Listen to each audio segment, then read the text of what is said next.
So I've been playing the Nintendo Switch now for quite a while, and one of the biggest issues that I have is, especially with the OLED version, which is my primary console that I do play on, I mostly play handheld, and the biggest issue that I have is the controllers are so small, my hands cramp quickly after playing a session. It doesn't take long.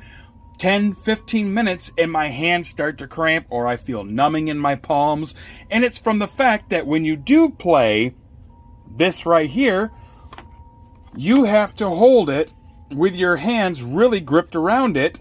And it just doesn't work very good with this right here. Like trying to get to all the buttons and move the joysticks and hit all the buttons up in here. I do not like these JoyCons. These JoyCons are just too small for somebody with big hands. And it becomes a massive issue when you're doing long play sessions with one of these tiny little JoyCons. So I decided to look into it and see what other options there are to get a better feel and a much more comfortable play session than using these little JoyCons. Now this is one thing that you can go with if you want to play tabletop mode. Just go ahead, take your JoyCons, pop them right in there, and this does come with your Switch. You will get one of these, and it's decent if you want to play tabletop or if you're playing with friends connected to your TV. But if you want to play handheld mode, this right here is not an option to go with. So I decided to keep looking around as this just doesn't work out. So I found two different things that you could possibly use in order to actually have a more comfortable play session with someone with large hands. The first ones that I purchased is this right here. This is the Hori Split Pad Pro. This is not bad. It is officially licensed by Nintendo for those people who are very anal about non-Nintendo stuff going with their consoles, because some people really truly believe that when you use third-party stuff, it destroys your consoles. So this right here is an option for somebody looking to be able to play without the Joy-Cons. So these right here are the Split Pad Pros. They're really thick, which is nice, especially if you have large hands. It's really, really comfortable to hold these. The joysticks are really nice on these. I do really like the fact that they are large. These joysticks just feel comfortable. So when you're able to compare these right next to each other, you can really definitely tell the difference between the two. Number one, the Split Pad Pro obviously is a lot wider than the Joy-Con. The YXBA buttons are large compared to these tiny little buttons on the Joy-Con. Even the joystick is a lot nicer. And they both do have the home buttons. Now you'll notice on here that you also have a button that is Assign and Turbo. And both of these have them. Because with the Split Pad Pro, you can assign a button to your back triggers right here. And you can also assign any button that you want to the turbo. You can, if you want, you can even assign these back buttons turbo if you want to. In order to do that, what you'll do, you'll hold Assign, push the button that you want, and then touch the back one. And that will assign this back trigger to the button that you want. And then after you do that, you just push turbo, click on the button on the back, and now this button back here is turbo, but the button that you have up here that you assign the back button to will not be turbo, which is really nice. So let's just say you're playing a game like a space shooter or Metroid Dread, for instance, and you don't want to sit there and go like this while trying to take out enemies. just go ahead and assign that button, turbo the back one, and then you can run through holding this right here, holding this back right here, and you're just turbo shooting everything. And then when you actually need to charge up, you can hold the front one and do your charge beam. So that I really do like. Now for over on this one, honestly, the turbo doesn't really make any sense for this side. I get that they put it on there just so that way you had it on both, but considering this is your primary move side, all this right here is going to be for moving. You're really not going to be doing too much turbo stuff with this one. So you probably won't be assigning the back one that much on this or turboing anything, which is why I really do kind of wish that you could have assigned this button to one of these face buttons also, but you cannot. You cannot assign anything from this to this one, and you cannot assign anything from this to this one. They can only do it on the one that they're on. That's it. So that is a downfall of the Split Pad Pro, because I can't see myself ever turbo jumping anything, but I can see myself turboing all these buttons, but I can really only have one turbo active at a time. As far as I know. I could be wrong. I've never tried to turbo multiple buttons. Maybe you can turbo multiple buttons. All I know is that when you do assign a turbo, the light does turn red.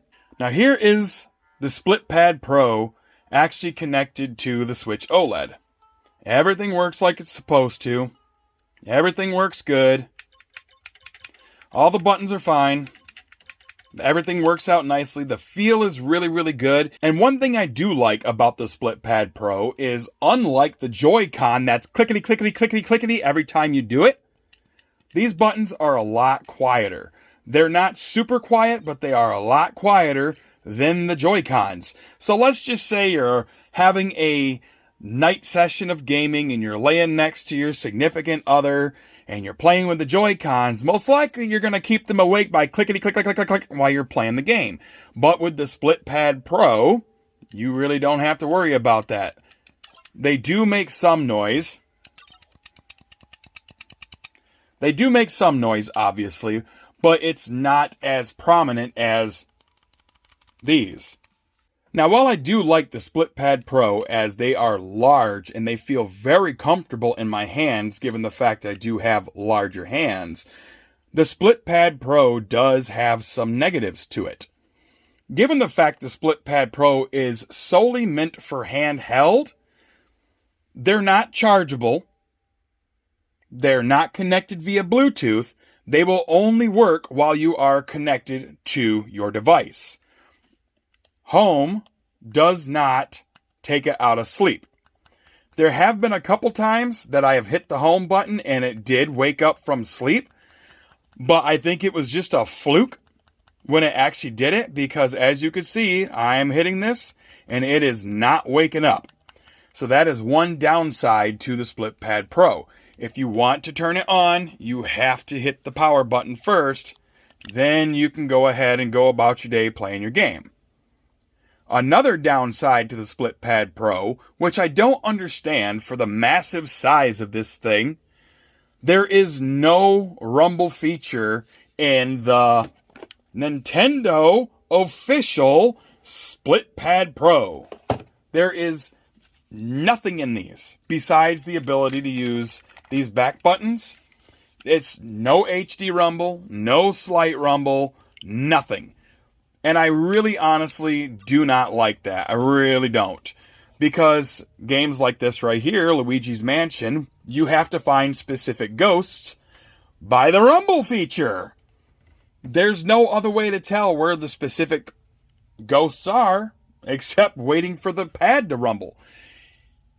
And with the Switch Lite and the Split Pad Pro, there is no rumble feature. So that is a huge downside to the Split Pad Pro.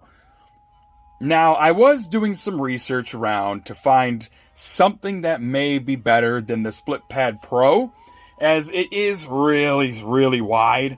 I do like it, but it is kind of wide. For some people, that may be a turnoff with how wide this actually is. Personally, for me, I really like it. It really feels like a premium handheld console now. But because of the fact that there is no rumble feature in it, I decided to keep looking around just to see what else there was. So while looking around, I came across this right here.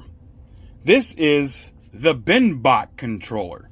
And I really like the Binbot controller. They did a great job on this one. These are the Binbot controllers.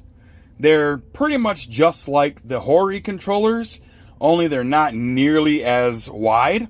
As you can see right here, there's a good little ½ inch of the controller that's completely shaved off with the bin box.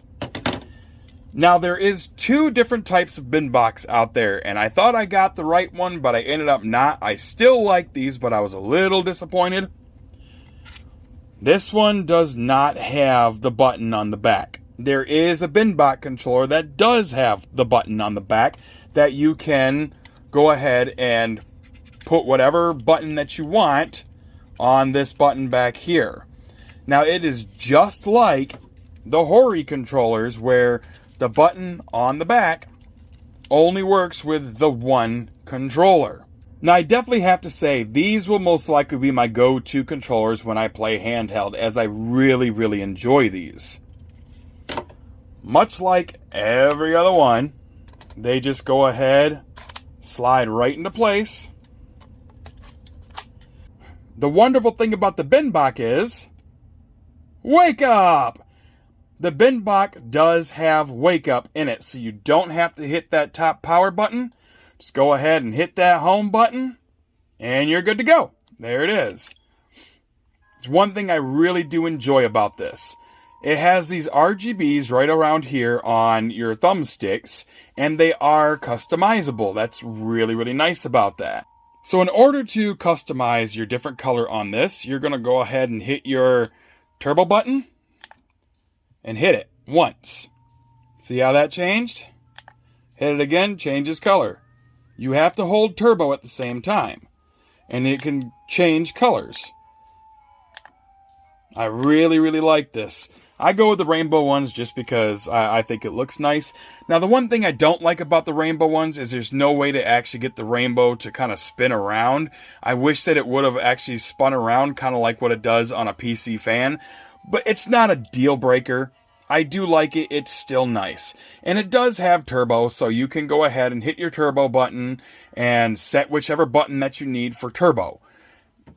The other great thing about the Binbot controllers are, it does have rumble feature, which I'm so happy about because that is something that you definitely need for a more immersed game, is that rumble feature.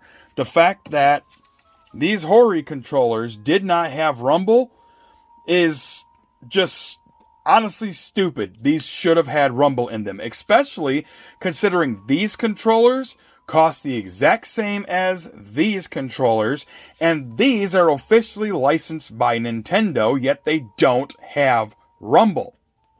So if I was to suggest to anybody a different controller besides the JoyCon, I would definitely have to go with the Binbot controller, as I like the lights. I love the way it feels. It's not excessively large, so people with smaller hands would be able to hold these very comfortably, just as well as people with large hands can hold these very comfortably. So these controllers are definitely a go-to if you don't want to deal with the Joy-Cons. And one more thing that I love about the Binbot controllers that the Hori controllers don't do. I know this is stupid, it really is, but I love it. I love it. Just that, the Nintendo click. I love it. It does it just like the Joy-Cons do. And one other good thing about these, opposed to the Hori, you can slide these off and actually just use it as your standard Joy-Con. It's going to be a little awkward to use it like that, but you can. Another thing about the Binbot controllers that I like over the Hori controllers, this right here. It does come with one of these that you can connect it to.